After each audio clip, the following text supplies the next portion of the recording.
I started drinking heavily when I lost my kids, and then I lost everything, like my apartment, finance, everything. I didn't have nothing. So that's when I became homeless.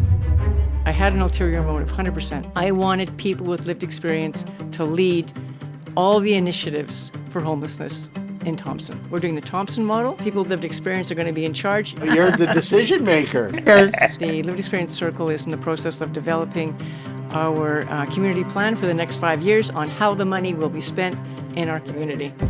I had a wife, my own house, and then one day everything is gone. I was in a treatment center for the 24 days. Now I'm scared. What am I going to do now? I've got no place to go. I got no job. I got no home. I'll be up on the street, and I'll go back drinking and drugging. I'm 87 years old. Today I'm a counselor. I work with people with addictions of alcohol and drugs. I've been sober for 7 years now, and I have a house, and, Yeah. and I have a job. So life is good now. Yeah, it is. We have to move from tokenism to impact. This podcast is really special to me.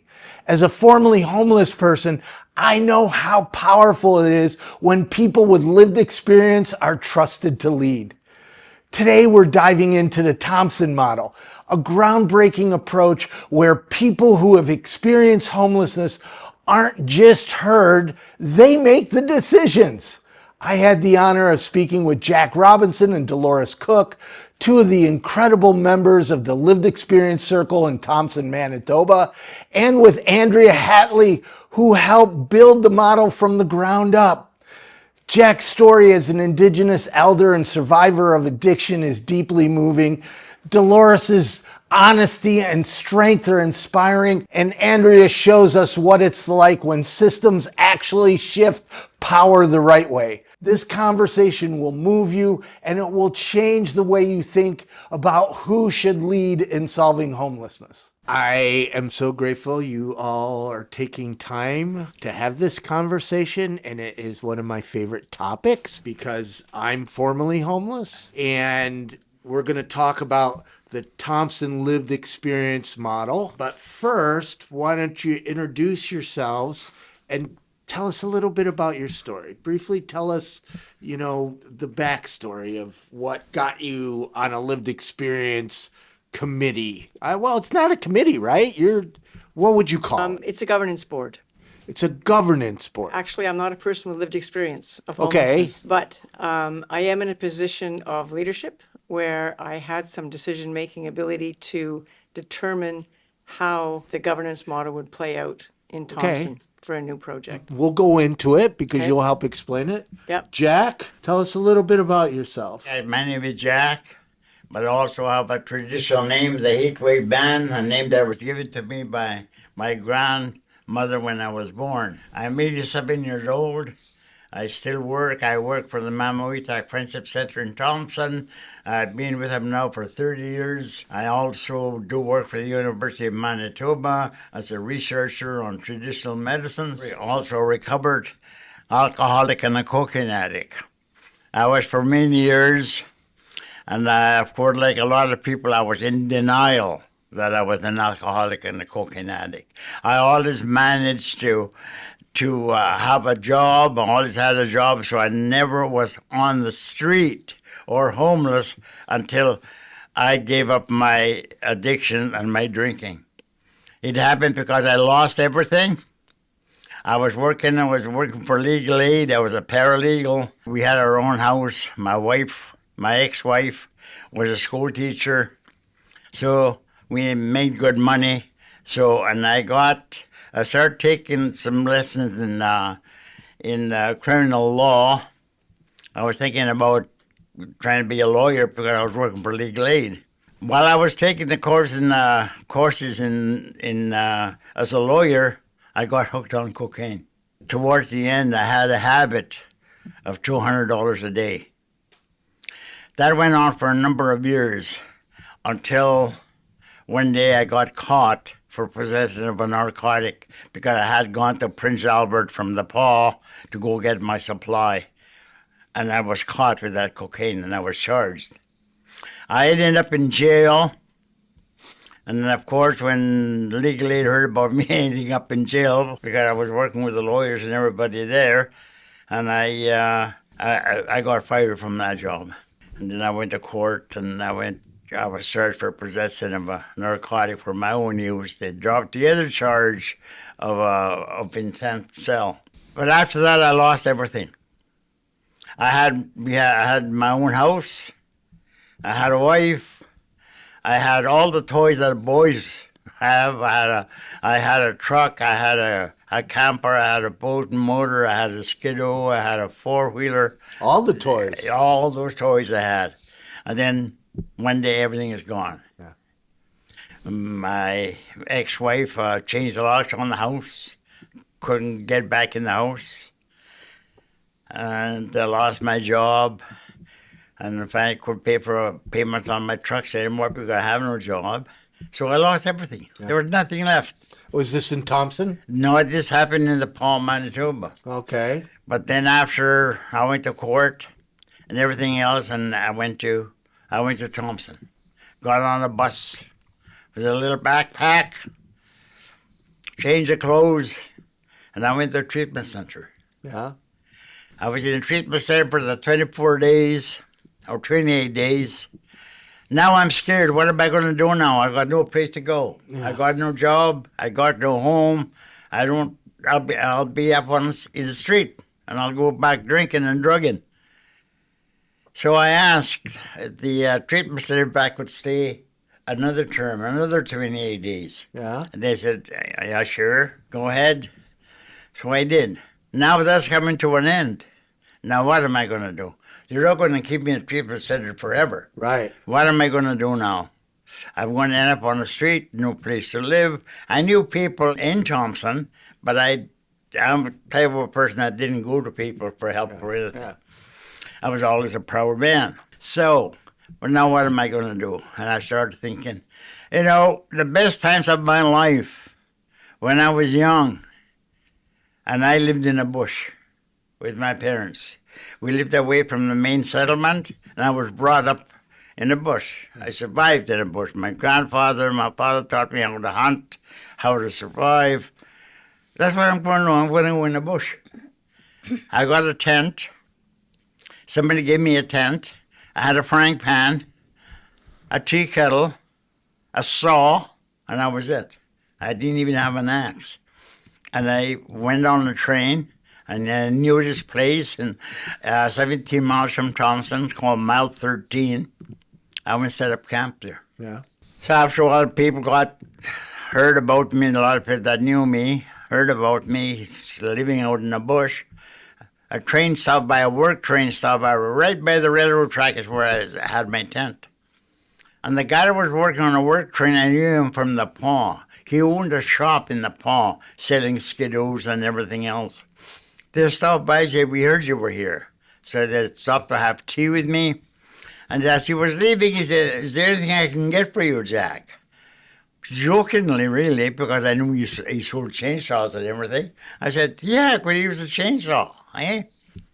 Next thing I knew, a few days later, train stops again.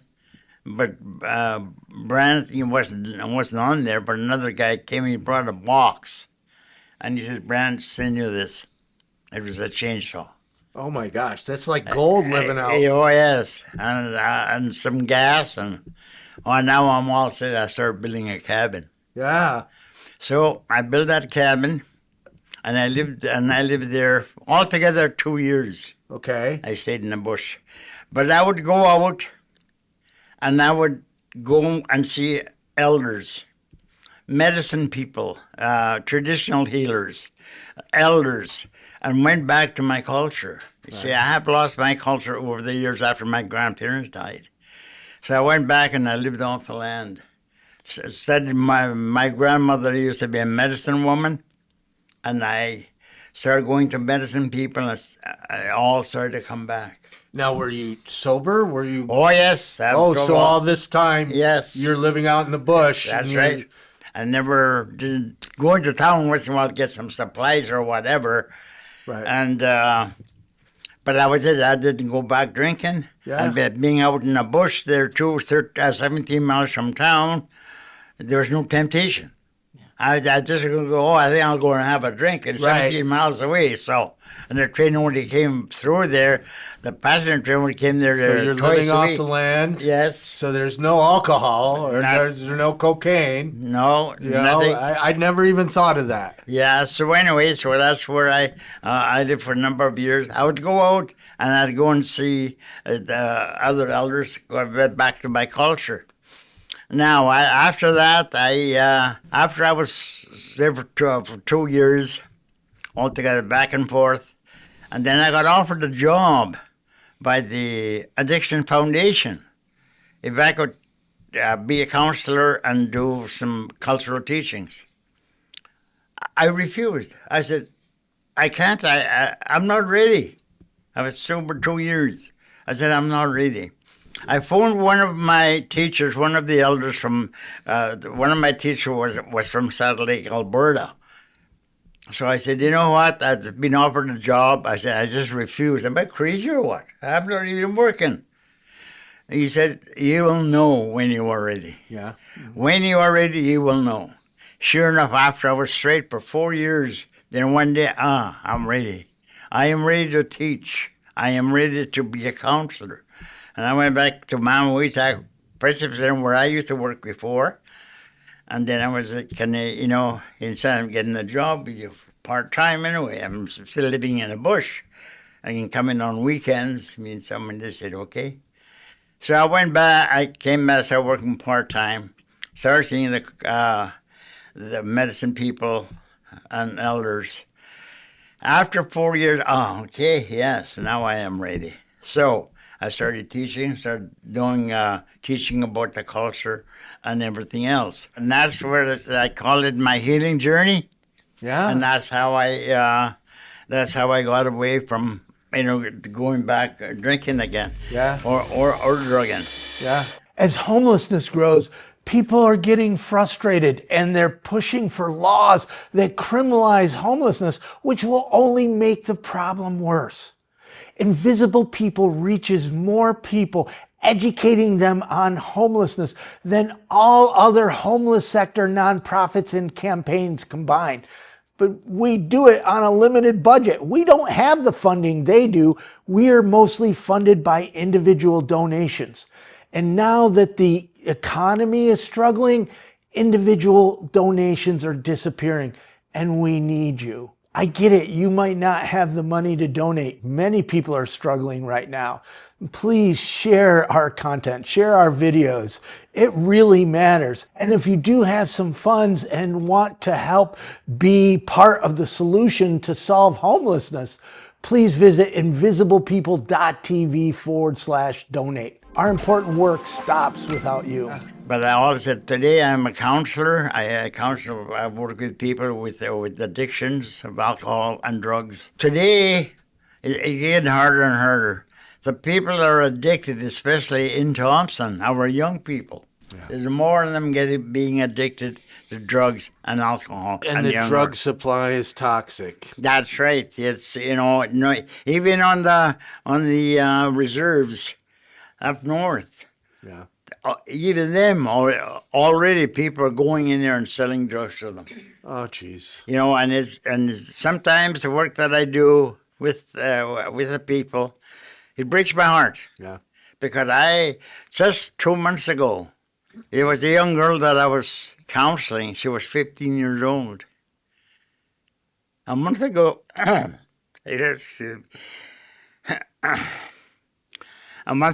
found her dead in Winnipeg. She OD'd. 15 years old. And she was already addicted to crack. And that, in cases like that, and I see it every day, I see it with the people that I'm counseling. And some of them have a chance, especially the homeless people. They do not have a chance.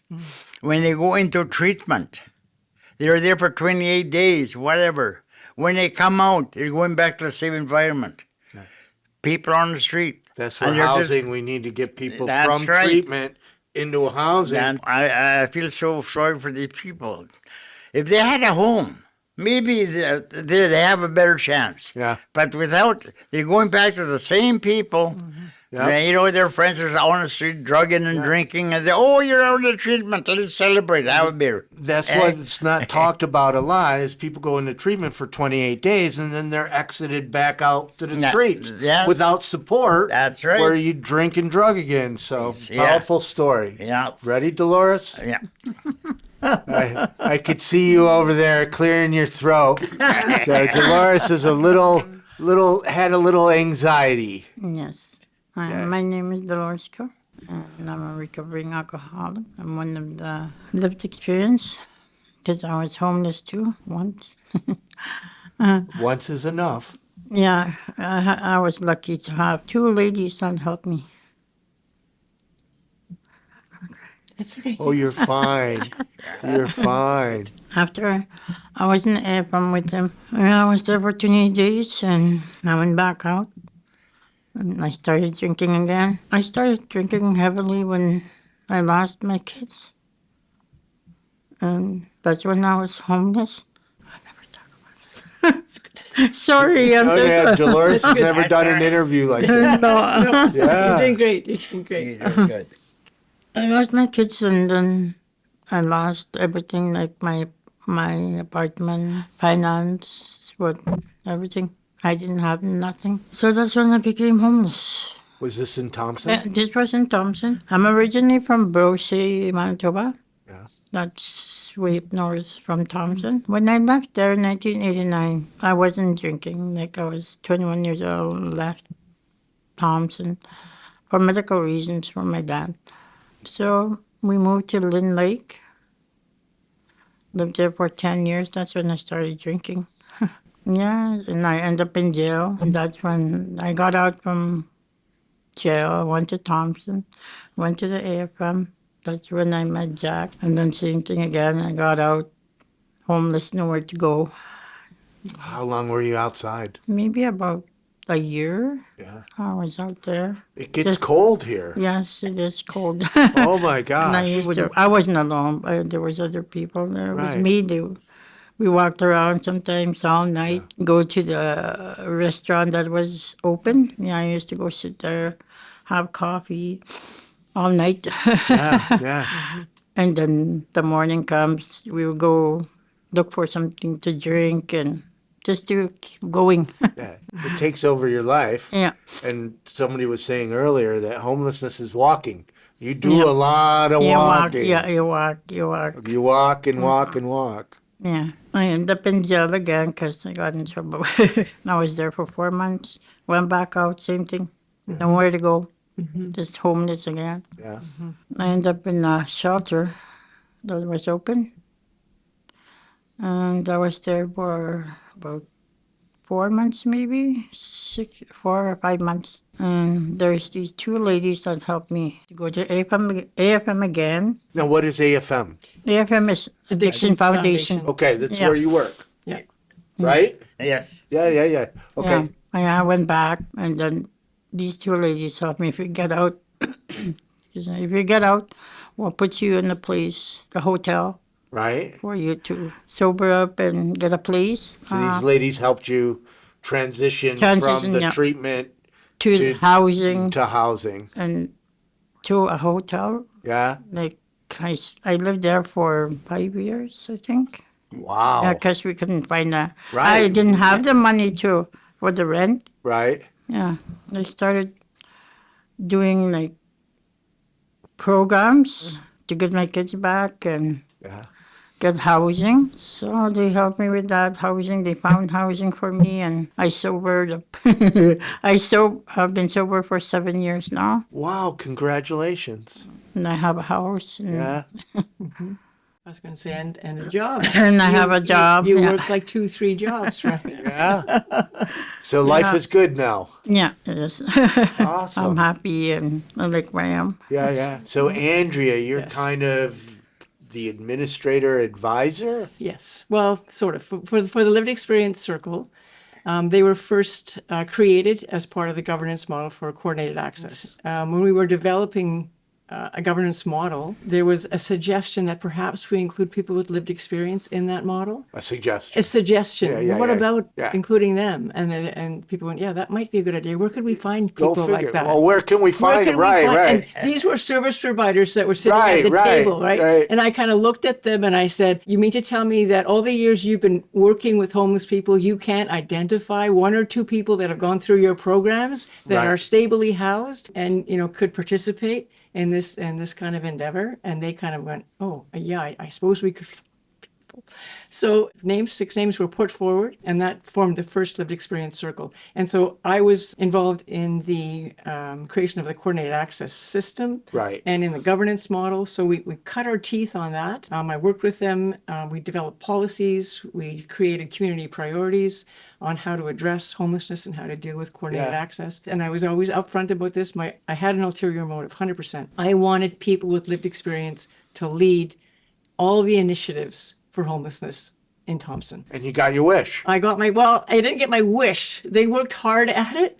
We all worked hard at it, right? So they were a shadow. So we have a community advisory board with the lived experience circle. I said, we're going to shadow what they do. You're going to get all the information that I give them because I'm in charge of not in charge, but I help the community advisory board. I run their meetings and do all that. Now, is that also a lived experience? No. No, that's just service providers. Those are service providers. We would call it in the States a COC. Continuum of care is Sure. what we call it in the States. Sure. Yeah. So I gave them all the information that community advisory would get.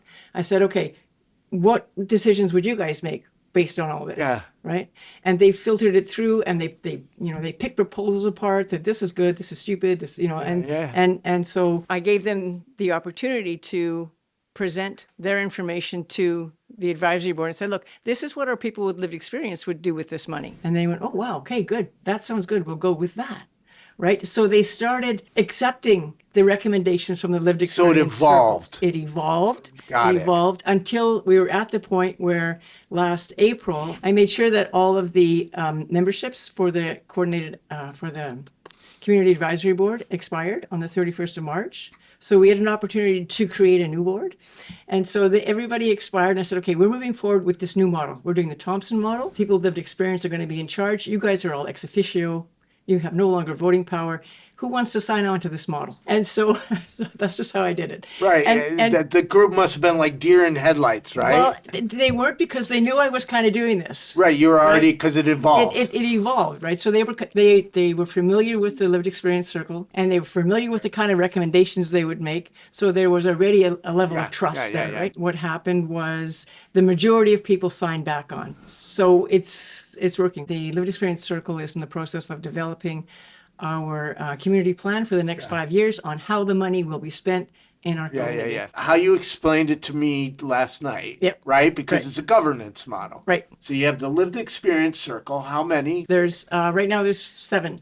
7? 7 members. Okay, so you have the lived experience circle, and they're in charge making the decisions, and underneath are the service providers. Surrounding them. Surrounding. I like that better. I like the circle Surround. too. So you have the lived experience circle, and then you have the service providers surrounding, giving advice and guidance and support. However, the decisions are still the lived experience circle. Right. So the way the model That's works beautiful. is, if you think about the judicial system, right, where you have a presiding judge and you have witnesses and experts to provide testimony. Yeah. You have a jury to make decisions, and then you have a court clerk. Right. Right, to make sure the process is run. How this works in Thompson is that as a community entity, I'm the judge. So I make sure policies, procedures are followed. I know the regulations. I know what can be done. Right. The service providers, non-voting,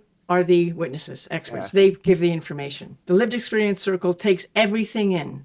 And they can ask questions of the So they're participating in the decision making. They make their decisions consensus based while they're sequestered.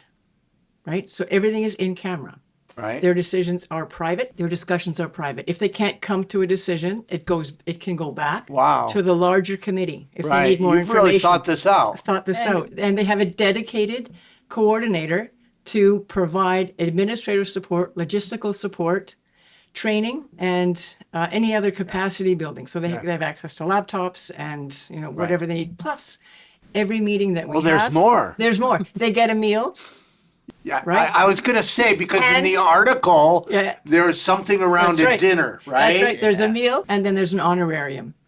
So the meetings. Wait. They get money too? Absolutely. For their time? Absolutely. Compensated? Absolutely. Yeah. Absolutely. So there's a meeting, we fill their brains with stuff. There's a dinner, we fill their stomachs. Everything is happy, right? Yeah. And then we can sit and make decisions. And you give them support. So that's the big right. thing. That's What I've seen in the United States, Yeah. might happen other places too. They lift up lived experience committees. I much better like lived experience circle. They either don't give them decision-making power, Yeah. or they give them decision-making power, Yeah. but no support. So they consider them experts, but don't give them support Yeah. on how to run something, Right. right? Right. It implodes Right. at times. So Sure. what do you think about being on this lived experience circle? Well, for me, like I said, I didn't become homeless until I sobered up. But I have worked with people. I have worked in different fields over the years. I was a male nurse for 5 years, and I was a parole officer for a while. Well, you've got a probation. lot of experience. And everywhere I go, everywhere I work with people, and I have seen what was happening with Yeah. people. You know, how people are suffering. And the worst thing, of course, is housing. Yeah. You know, it's the worst thing. Over the years, things weren't that bad before. Eh? Even in Thompson, I remember there were 2 homeless people. Yeah. 2. Right, and it's getting You worse know, everywhere. Yeah, and there was no shelter or nothing. Yeah. And now Yeah. there's over 100 that registered in one night. How do you feel being on this circle? Oh, I feel great about it. Like I do with a lot of work, with other work like working with as a counselor for alcoholic and drug addictions. Yeah. And when I see something good happening, it makes me feel really good. I'm 87 years old. Yeah. People always said to me, You Jack, look great for 87. people say, when are you going to retire, Jack? I said, when you bury me 6 feet under. Yeah. One friend said, we'll have to bury you 10 feet. You don't want to come up and go to work. And Dolores, how does it make you feel being on this circle? It's really, really good being there, like meeting new people too and learning. Do you feel like you have a voice? I hope so. Well, I would think so. You're the decision maker. Yes. Yeah. What do you think about being at this event? It's good. What I hear from other. Yeah. Yeah. It's Very really cool. Andrea, if there was another service provider or another government entity Yes. that wanted to do what you're doing, Yes. what would be your suggestions? What's the path for them to make their model of lived experience? I would say just do it. As long as the supports are in place, right? As those 4 pillars are there, the support person, the governance, the conceptual support, the practical support, and the advisory, the lived experience decision makers will thrive. Yeah. They will thrive. Did you get any pushback at all? A little bit of pushback, and not all. You seem like a very determined person. Not all of our previous board members signed back on Yeah, their loss. I agree. Yep. I think one of the key elements to getting our mayor and council on board, they're 100% on board. We presented last year at the conference in Halifax, and our city manager was in the room, and he had heard about what we're doing. He's, that sounds nice. That sounds nice. After we did our presentation, the room kind of exploded, I bet. and he kind of looked around there and went, "Wow, like we are doing something." Yeah. Like, so it was great. Another thing that also I think was really important was having an outside person. So we had a member of the Canadian Lions to End Homelessness as part of our coordinated access group. You know, he'd sit in all the meetings and he'd give his opinions, or he'd give his opinions about things. Guidance, right? And when this model was first suggested, he was like, "Yep, you guys should do this. Yeah. You should do this," right? And he couldn't really say more than that. Right. But I think without that, if it had been just me saying, hey, let's do this. Let's put people with lived experience in charge. It might not have gone over as well without that outside person with credibility saying, yeah, this is a good idea. Well, we're running out of So, time, okay. and I first want to thank you all, but especially you, Dolores, because I know you faced a fear, and you overcame your anxiety, and I'm appreciative, and hopefully this was a good experience for you. Yes, it is. Any last words? They have to be short. We're running out of time. Thank you. Great 2 words. People should say it more often, right? Jack, couple words. Gotta be short. No, that's great. That's great, yeah. And I'm very happy to see all this coming out from way back. Nothing like this ever happened, right? Yeah. And I just want to say, we did a podcast with Ian about lived experience, and one of the big issues that I hope more people will agree on is empowering lived experience or living experience, as Ian likes to call it, be decision makers. And that is the shift that has to happen. We have to move from tokenism to impact. Yes. And I just want to thank you all for joining me. Thank you for the opportunity to share what we're doing at Thompson. Thank you.